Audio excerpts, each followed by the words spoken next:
दीवार फिल्म में 1 घंटे 54 मिनट के बाद जब निरूपा रॉय ये डायलॉग बोलकर शशि कपूर के साथ घर से निकल जाती है, तो अमिताभ बच्चन के पास करने के लिए कुछ नहीं बचता। दीवार में सपोर्टिंग एक्टर होने के बावजूद अभिनेता ने शशि कपूर से ज्यादा तारीफ पाई थी।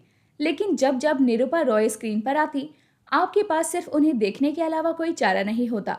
दीवार ही वो फिल्म थी जिसने हिंदी सिनेमा के हाथ पर लिख दिया कि निरूपा रॉय उसकी मां है। वैसे निरूपा को सुमित्रा देवी का रोल मिलने की कहानी भी बड़ी दिलचस्प है। बताते हैं कि यश चोपड़ा इस रोल के लिए पहले वैजंती माला को लेना चाहते थे। जब वैजंती माला को पता चला कि राजेश खन्ना ने ये फिल्म करने से इनकार कर दिया है, तो उन्होंने भी खुद को पीछे कर लिया।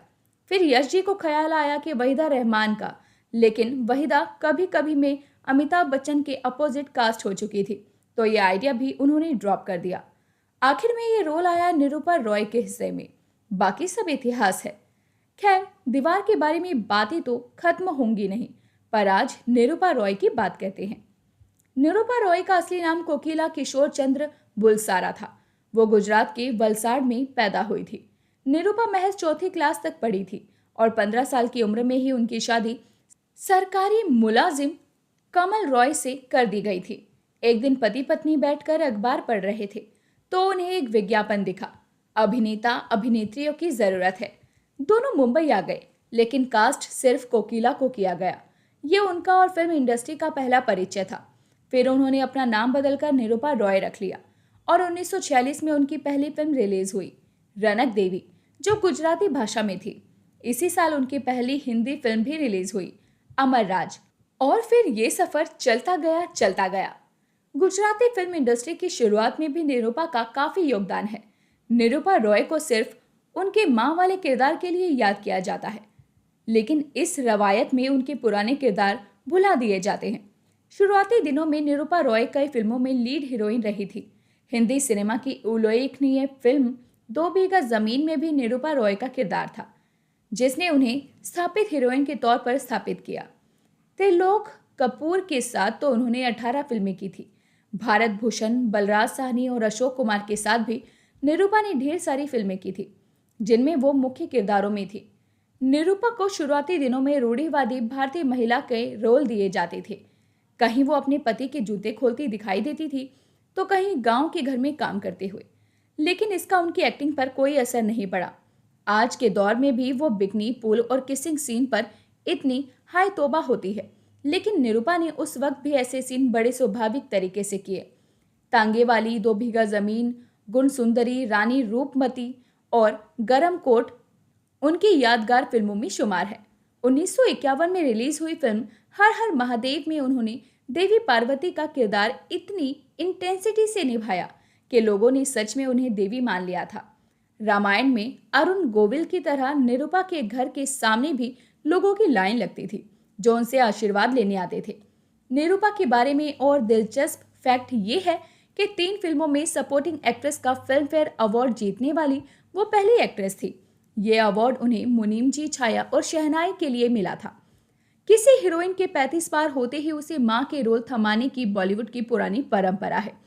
निरूपा को 1970 के बाद से मां के रोल ऑफर होने लगे थे और यहीं से सिने मां की सूरत बदल गई। फटे पुराने मैले कपड़ों में एक गरीब मां, जो बड़ी मुश्किल से अपने बच्चों को पालती है। निरूपा ने ऐसे किरदारों को इतनी इंटेंसिटी से पर्दे पर उतारा कि उन्हें क्वीन ऑफ मिस्ट्री टाइटल दिया गया। दीवार के क्लाइमैक्स में जब अमिताभ निरूपा की गोद में दम तोड़ते हैं, तो निरूपा इतनी जोर से चीखती है कि सच में मरा हुआ कोई बेटा भी वापस आ जाए। ये वो सीन है जब निरूपा का चेहरा, उनकी आवाज, उनके हाथ, यहाँ तक कि उनकी सफेद मैली साड़ी भी एक्टिंग करने लगती है।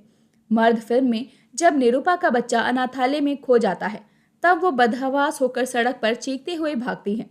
उसी समय उनकी आवाज चली जाती है। उस सीन में निरूपा की एक्टिंग इतनी शानदार थी कि देखने वालों को खुद उनका गला चौंक हो गया था। उन्हें महसूस होने लगा था कि उनका गला चौक है। निरूपा रॉय वो एक्ट्रेस हैं जो देवानंद, अमिताभ बच्चन, शशि कपूर और मिथुन जैसे बड़े बड़े एक्टर्स की मां का किरदार निभा चुकी हैं। वो एक लौती एक्ट्रेस हैं जिन्होंने 2 पीढ़ियों के एक्टर्स की मां के रोल निभाए हैं। पर्दे पर वो धर्मेंद्र और सनी देओल की मां का किरदार निभा चुकी हैं। निरूपा 1955 में आई एक फिल्म में देवानंद की मां बनी थी, जबकि दोनों की उम्र में सिर्फ 8 साल का ही फर्क था। पर्दे पर दुखियारी माँ और प्यार करने वाली सास के किरदार निभाने वाली निरूपा की असल जिंदगी की घटनाएं उनकी छवि से बहुत उल्टी रही।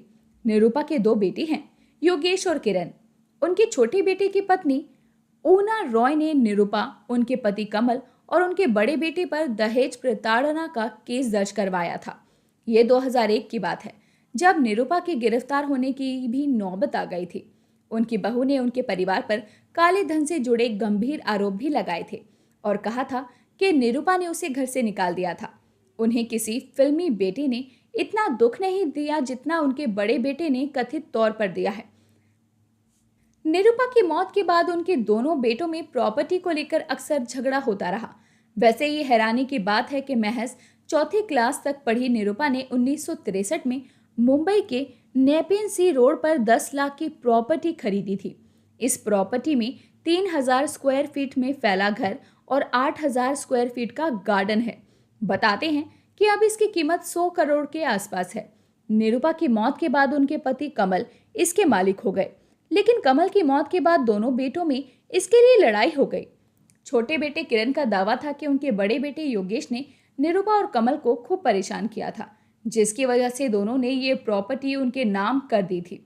किरण के मुताबिक निरूपा ने उनसे यहाँ तक कह दिया था कि उनकी मौत के बाद उनके बेडरूम में किरण ही रहे और योगेश को उस घर में घुसने ना दे। इस बारे में जब योगेश से सवाल किया गया तो वो हमेशा जवाब देने से बचते रहे। लेकिन अगर निरूपा रॉय जी के गांव के बारे में बात की जाए तो आपको बता दें कि इनका जन्म गुजरात में हुआ था। ये राष्ट्रपिता महात्मा गांधी का गृह राज्य है। यह अपने समुद्र तटों, मंदिरों, कस्बों और ऐतिहासिक राजधानियों के लिए प्रसिद्ध है। वन्य जीव अभयारण्य, पहाड़ी रिजॉर्ट्स और प्राकृतिक भव्यता गुजरात के उपहार हैं। मूर्तिकला, हस्तशिल्प कला और त्योहार भी राज्य को समृद्ध बनाते हैं। गुजरात की संस्कृति में मुख्यतः शीशे का काम तथा गरबा एवं रास नृत्य पूरे भारत में प्रसिद्ध है। प्रदेश का सर्व प्रमुख लोक नृत्य गरबा तथा डांडिया है। गरबा नृत्य में स्त्रियां सर पर छिद्र युक्त पात्र लेकर नृत्य करती हैं, जिसके भीतर दीप जलता है। तो दोस्तों, अभी के लिए तो बस इतना ही। उम्मीद है कि ये अपडेट आपको पसंद आई होगी और निरूपा रॉय के जीवन के बारे में भी बहुत कुछ जानने को मिला होगा कि कैसे निरूपा रॉय, जो बड़े पर्दे पर अच्छे व्यक्ति को रुलाने में सफल रही, वैसे ही वो अपनी रियल लाइफ के साथ रियल लाइफ में भी अक्सर ही रोती रही और उनके बेटे की मनमुटाव के चलते ही उनकी जान गई और अंत में वो फिर भी हमारे लिए यादें छोड़ गई और कुछ ऐसी फिल्मों के नाम छोड़ गई कि जहां उनका जिक्र आते ही हमें उनका चेहरा एक छवि की तरह नजर आता है। तो दोस्तों, उम्मीद है आपको अपडेट पसंद आई होगी। वीडियो अच्छी लगी हो तो वीडियो को लाइक करें, शेयर करें और इसी के साथ निरूपा रॉय का बेस्ट डायलॉग हमें कमेंट करके बताना ना भूलें।